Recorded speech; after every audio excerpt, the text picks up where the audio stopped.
Guess what, YouTube? It is I, Pat the Sound Guy, with another garbage find. We're gonna rescue something else today, or this evening. This little guy's direct box that seen better days. This was a cheapo. ART, they make some pretty nice stuff. I got a few little things from them. This little guy, the story on this one, I bought this, the bass player of the band I used to work for, as a spare DI at the time to get through a few gigs because his DI had died. So I bought this on the way to the airport.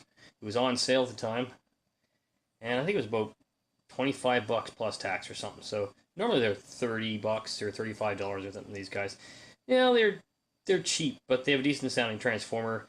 You know, they got a few features. They got a phase button. They've got a ground lift, which is normal for, for a DI. It's also a phase button, ground lift, and a few different pad buttons. The only problem with these guys is they're not meant for road use. As you can see, here's the plate for the inputs. And these jacks aren't made very sturdy. There's no nuts. What they should have done is put these jacks out a little further on the circuit board and put nuts on to secure them to this plate. But that's just the way they made it. So for those that don't know what a direct box is for, it's for converting high impedance, things like keyboards, guitars, basses, pianos, all the like, to an XLR low impedance signal, so you can let the signal travel for long distances with very little noise and very little effort. So let's just zoom in on this guy. You can see where I have repaired it previously with a jumper. This was on the gig, by the way, quite a while ago.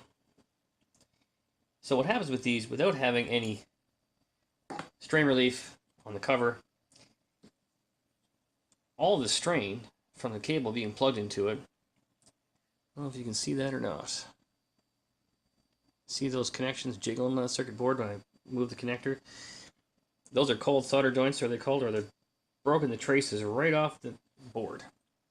So let's get a little zoom in and have a little bit better look. See those traces? That circuit board is just broke. So here's what we're going to have to do. We're going to use jumpers, so like I did here. And I'm going to jumper everything to where they're supposed to come from, which makes this a little bit easier.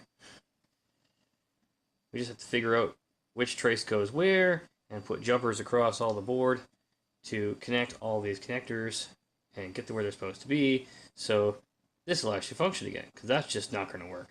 That's just going to make a whole bunch of noise, and it's not going to function when you plug it in. So I'm going to get the multimeter out, and let's have a look and see what we get when I try and figure out where these traces go. So I've prepped the board a little bit, taken my solder sucker, and I started by getting rid of the excess solder from this post, this post, this post, this post, this post, this post, and this post. So, as far as I can tell, these are my tip, and this is my sleeve. This is my ground, because this is ground going to the case, and this is ground here for the sleeve of the cable for the 1/4 inch. And here's my tip. And here's my tip.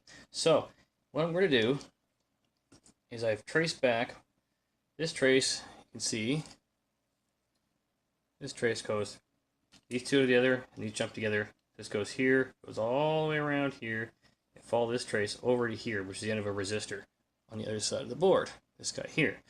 So I'm going to run a jumper across here, from here all the way over to here, and then I have a jumper that goes from here to here, and then from here to here and across. So that'll get all the tip and everything done.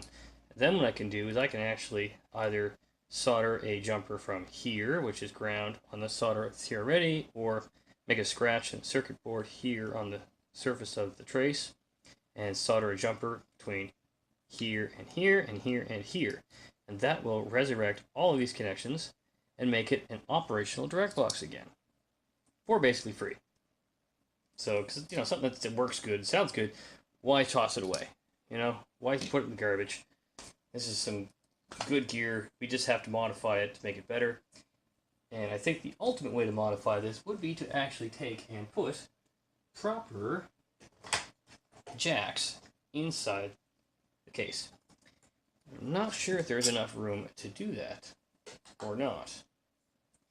Never know. Let's just have a look. Let's see what might have some 1/4-inch jacks to use. See if they fit on the. Yeah, so a regular 1/4-inch jack will fit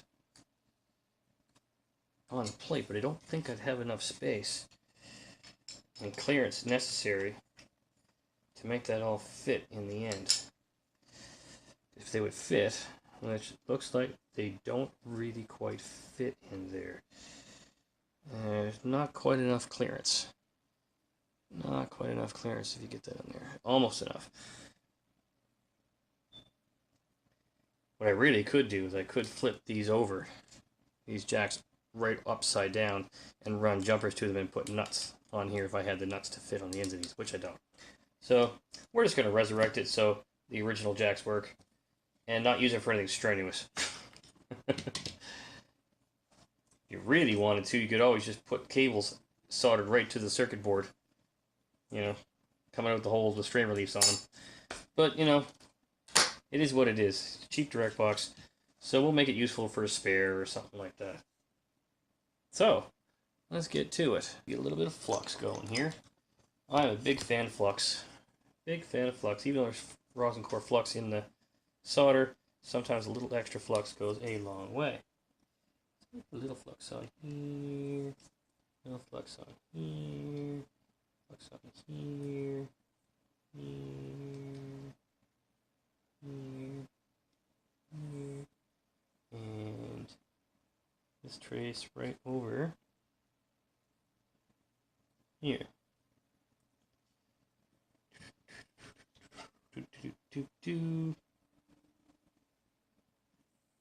And those two traces jump together. So I'll just put this right here, flux on there, for that long jumper. You can see I love my silicone baking mats for mats on top of the bench, because we can do things like tinning up wires very easily without making a mess, and actually without sucking the heat out of everything. Yeah, a little tinning action going on there, a little tinning action going on here. Done deal.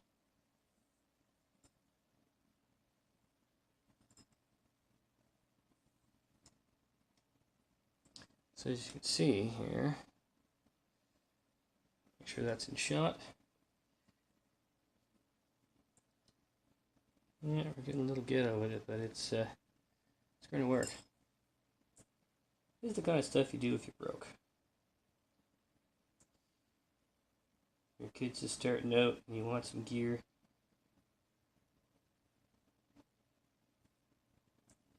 Dig through some dumpsters in places, you'll find stuff like this. You know, keep an eye out. People toss this stuff away all the time.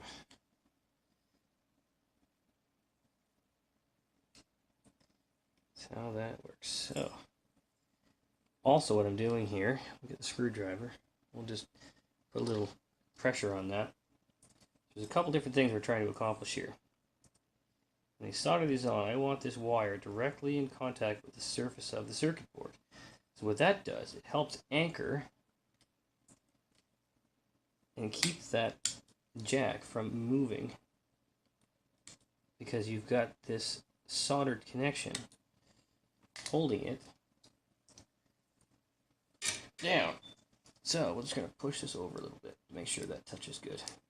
So that's flush with the circuit board and flush there. So it just holds it down, right to the circuit board. We'll put a little solder on that. And we'll solder on those. We'll solder on those. So that's actually a little bit stronger now. And then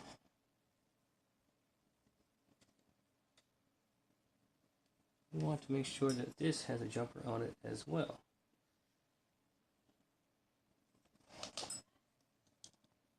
I made another jumper. This jumper's got to go on this guy here. You see that one wiggly here? Over between here and here. You see this trace follows over here. Oh, yeah, there we go. Falls over to here. So, you make a jumper to go from here.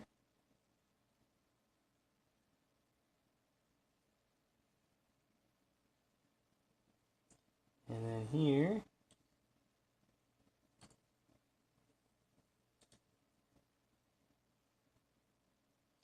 And then over to here. See if we can get that to be where we want it to be. A little bit of finagling with the pliers, and we'll hold that down with my finger and hope we don't burn it all to heck.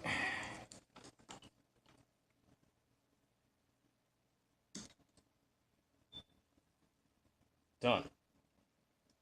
Ooh, little more. Little more. Ta ta da da da da da da. We've got these jumper together. This is jumper together. So now all I need to do is get a jumper from over here to over here.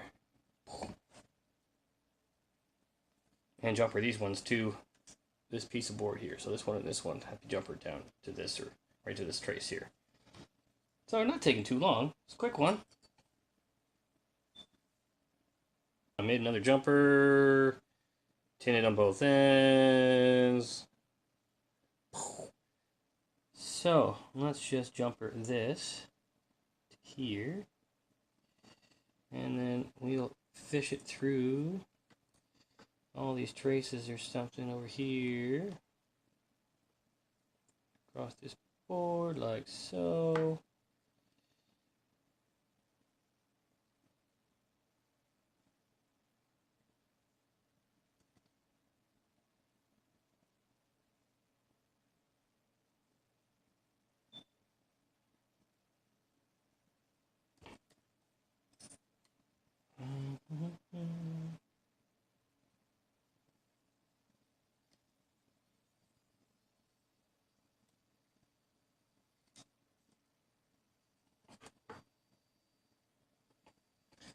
So, another jumper.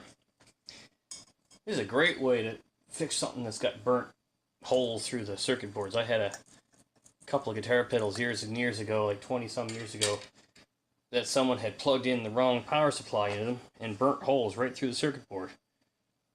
And that's how they got fixed. They had jumpers across the board to fix all the stuff, because the traces were just gone, just missing. Just big burnt holes. So, now, next jumper is, because this is jumpered here, and this is jumpered here, and this just has to be jumpered here. And off it goes, man. Off it goes. So, let's see. We'll make a couple jumpers. Might be able to make a neat jumper that just jumpers this here and here. A little spot in the center that goes right to that circuit board trace.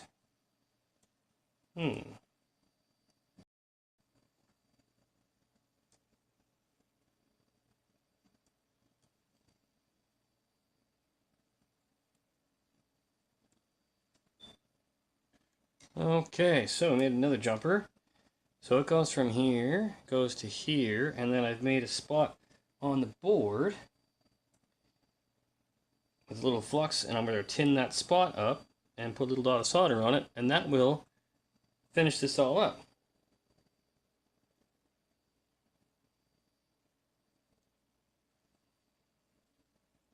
Bam! We got her! Haha! Perfection. Close enough for rock and roll. And we'll just touch this up in here. So we'll bend that up a little bit so it's tight. And bend it down so it's tight on the board. Hold that down.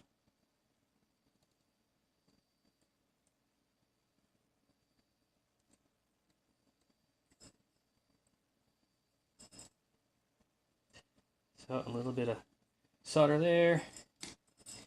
And we'll take and just push that little bit of trace over here. And we'll solder here on the board. Voila! Success!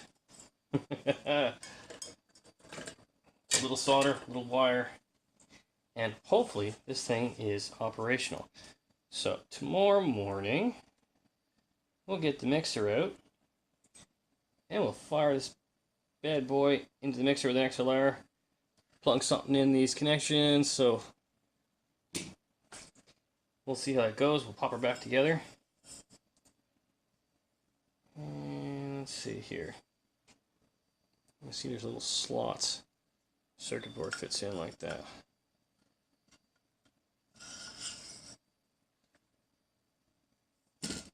Ta-da! Okay, so it's pretty simple to put this back together. What we do is we slide that circuit board back out. And there's 6 screws all together hold this back together. All the screws are the same, thank goodness. So this plate attaches to this XLR. So the easy way to do it is to put it together. You can hold your fingers on the back, get a little support, and we shall put that back together.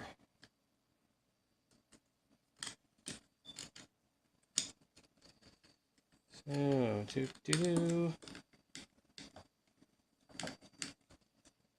we're screwing around. We're screwing around.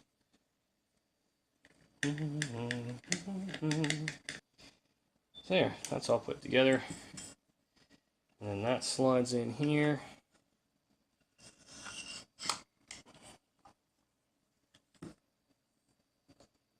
And then we put this cover back on here.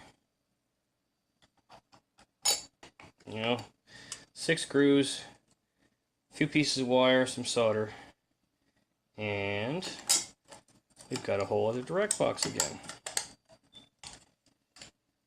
Not really worthy for road use, like I said, but it's going to work. So if you got a little, you know, something you're doing at home, or something's going to be a permanent thing, you need something. I use direct boxes all the time for isolating things that are 1/4 inch in XLR. One of the bars I do a lot of maintenance at, there's a direct box in the building because it runs from a send from the downstairs pub to the upstairs pub, and the mixer that's in the upstairs pub, the feed, is 1/4 inch. So it comes XLR, and then it changes it so it's isolated all the way along through the transformer in the direct box. Once it hits the direct box, and then you put a 1/4 inch cable to the 1/4 inch input of the little mixer from the feed from downstairs, and you have converting low impedance to high impedance. These analog, you know, these physical transformers in these will go both directions. So if you want to take low impedance to high impedance, it'll do that. You just put an adapter in here or change the plug. So you can put this be the input and that be the output. So you convert low impedance to high impedance, or normally you can go high impedance to low impedance. There you have it. Resurrected from the dead.